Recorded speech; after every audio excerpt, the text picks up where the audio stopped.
Hello everyone, my name is Lydia Reeder and I'm presenting our paper called Models for Understanding and Quantifying Feedback in Societal Systems. A key question in our paper is about the persistence of inequity. So despite years of activism, policy changes, education, and society's stated values, inequity persists. In the US, we've had equal employment opportunity laws for decades, yet there is still discrimination in pay and employment. Why might this be the case? This question relates to the topic of long-term fairness, which is how a policy can be considered fair in the short term, yet if there exists historical and current injustice, the policy may not produce and sustain equity when deployed in the real world. Why is that? We believe a key reason for that is because of the concept of feedback, which we say that in every system in which inequity persists over time, there are feedback mechanisms which enable it to survive. And this can be summarized succinctly in this quote by George Orwell, "The object of power is power," which basically is getting at the idea that when people have power, they're going to act in a way to try to keep that power. So if there is historical injustice, there are likely going to be policies and mechanisms that are put into place to try to preserve that injustice or basically preserve power for the people who currently have power. We are not the first people to consider this question. Much of the current work in long-term fairness is looking at the types of feedback mechanisms which can prevent a policy from staying fair in the long term. But a lot of this current work explicitly models decision processes, or it models a certain system and the rules that are in place in that system and the types of decisions that an individual or an institution can take. But what if a system is too complicated to be able to be modeled efficiently like this? What if the rules change over time, or there's too many different actors that it's not possible to model all of their behavior? This is where we turned to systems theory, which systems theory has extensively studied feedback. So we were looking to see if there were modeling tools from systems theory that could help us to understand and quantify the existing feedback mechanisms in the real world and to help inform policies to combat inequity. One of the extensively studied feedback systems in systems theory is the proportional, integral, and derivative framework. And I did want to note that in this paper, we are using the PID framework as a descriptive tool and not as a controller. So the PID framework works like this. You disaggregate feedback into three separate components. The proportional component is how the current inequity persists over time. The integral component is how the cumulative effects of long-term inequity feed back into the system. And the derivative component is the response to the speed at which society is changing. And so in our paper, we present 19 different examples of feedback mechanisms that fall within this PID framework. There's topics including education, employment, criminal justice, housing, income, and healthcare. But for this talk, I'm going to focus on discrimination in employment and specifically the gender pay gap. And when I refer to the gender pay gap, that's the pay gap between men and women. And I do apologize that we don't have data that's inclusive of other genders. For an example of proportional feedback, you can look at the EEOC 80% rule in the United States. So this rule basically says that a hiring process could be considered discriminatory if it exhibits a greater than 20% disparity in hiring within a protected group.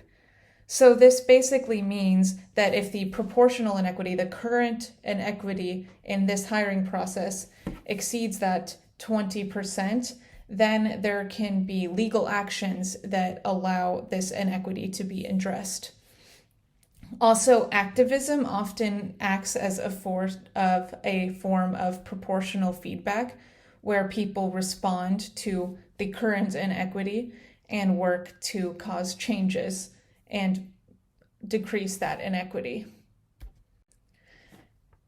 For integral feedback, you can look at how discrimination in a profession over decades means that there may be few examples of a minoritized group within that profession, which can cause members of the group to feel less welcome. Also, automated hiring models use data from the history of past hires, which if those past hires were made under a system that was inequitable, then that inequity can be perpetuated into the future, even if the intention is not necessarily to discriminate. One example of derivative feedback is the concept of occupational feminization, which is the phenomena where as women become a higher percentage of a profession, the pay in that profession tends to decrease. And one example of a profession that has undergone occupational feminization is human resources. So using this qualitative framework, we then created a mathematical model, which is the dynamical PID model.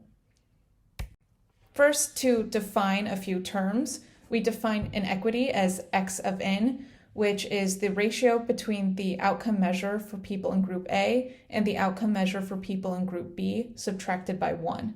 And the reason that we subtract 1 is so that X of n equal to 0 is equivalent to there being 0 inequity. And any efforts to decrease the absolute value of X of n is the same as trying to decrease inequity. The integral term is the weighted sum of past inequity, and it's weighted so that the most distant history is not weighted as strongly as the most recent history. And then the derivative term is the change in inequity from the previous year. Here is a diagram of our dynamical PID model. So each of the three terms, the proportional, integral, and derivative terms, are multiplied by a parameter, which here are referred to as Kp, Ki, and Kd. And then those are summed back together and added back into the original system. With this mathematical model, we then conducted several experiments. One experiment was looking at how well the PID model estimates the future inequity. For this experiment, we used 3 data sets, all from the United States. One is the wage gap between men and women, also the voting gap between Black and white voters, and the income gap between the top 10% and bottom 10% of earners. Using this data, we divided it into training and testing, with one experiment using half of the data for training and another experiment using 2/3 of the data for training. Then, using that training data, we estimated those 3 parameters, the Kp, Ki, and Kd parameters mentioned earlier, and we extrapolated into the future what that inequity would look like, and we calculated the error from the real world inequity that was actually observed. Here are the results of this experiment. As you can see, for all of the data sets, the error was on par with other simple models, and the other models we looked at included linear regression, polynomial interpolation, and decision tree regressors. And the reason that we compared our model to these simple models is not because we're trying to make the most accurate, most predictive machine learning algorithm possible, but we have this qualitative framework and we wanted to see its performance in an empirical way compared to other simple predictive tools. And as you can see, in general, our model performed better than these simple models, or at least not significantly worse. You may have noticed that the income gap data set had significantly higher error than the other 2 data sets, and you might wonder what the reason for that is. Actually, the parameters that are estimated in our model can give a clue as to what might be going on. So when we estimated those parameters on the first half of the data set, when there was a period of constant relatively low inequity, we got a completely different set of parameters than when estimated on only the second half of the data set, which this coincides with a wave of changes in tax, benefit, and unionization policies that occurred in the US after 1980. And so, of course, in any data sets, our parameters were not constant depending on what years we used to estimate, but in this data set specifically, the nature of those parameters changed dramatically, suggesting that this may correlate with a dramatic change in the nature of the feedback in the income inequality system along the same time that these policies were enacted. Other results that are included in our paper, we interpret these parameters and think about what insights they might give us about the feedback mechanisms that exist in each of these systems. And we also analyze a specific policy, the salary history ban policy in California, to see how our model might be used to examine what effects of a certain policy could be.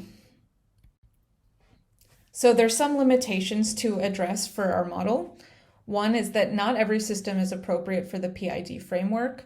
We believe that there are many systems where the PID framework may be a useful tool to use, but there are certainly some where it would not be inappropriate to try to get it to fit into this broader framework. Also, the true inequity in a system is not always measurable. And even if it is measurable, that does not mean that people perceive that inequity accurately.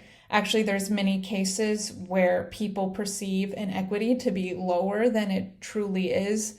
And what that can mean is that if you're expecting people to be responding to a certain amount of inequity, you have to consider, do they even know what the inequity is in the first place? So, and I think the most important limitation to bring up is the fact that systems interact with each other. So we looked in our results at certain inequity measures that are isolated for each system, but in the real world, inequity in one system is going to affect inequity in another system. So for example, inequity in the education system can lead to inequity in the criminal justice system.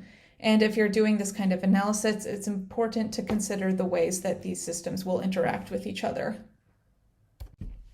So in summary, we present a framework for thinking about and quantifying feedback in systems with inequity, and we believe our model can provide insights into the mechanisms that lead to the persistence of inequity in the future.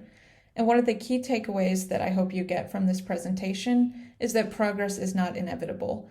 I hope that just because we are extrapolating what we believe future inequity might be based off of the data, that doesn't mean that this is inevitable. If inequity decreases, it's because people worked to make it decrease.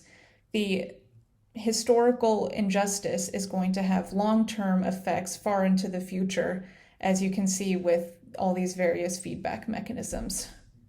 So I would like to thank you on behalf of all of the authors of this paper for taking the time to listen to my talk. And if you have any questions, please do not hesitate to reach out. Thank you.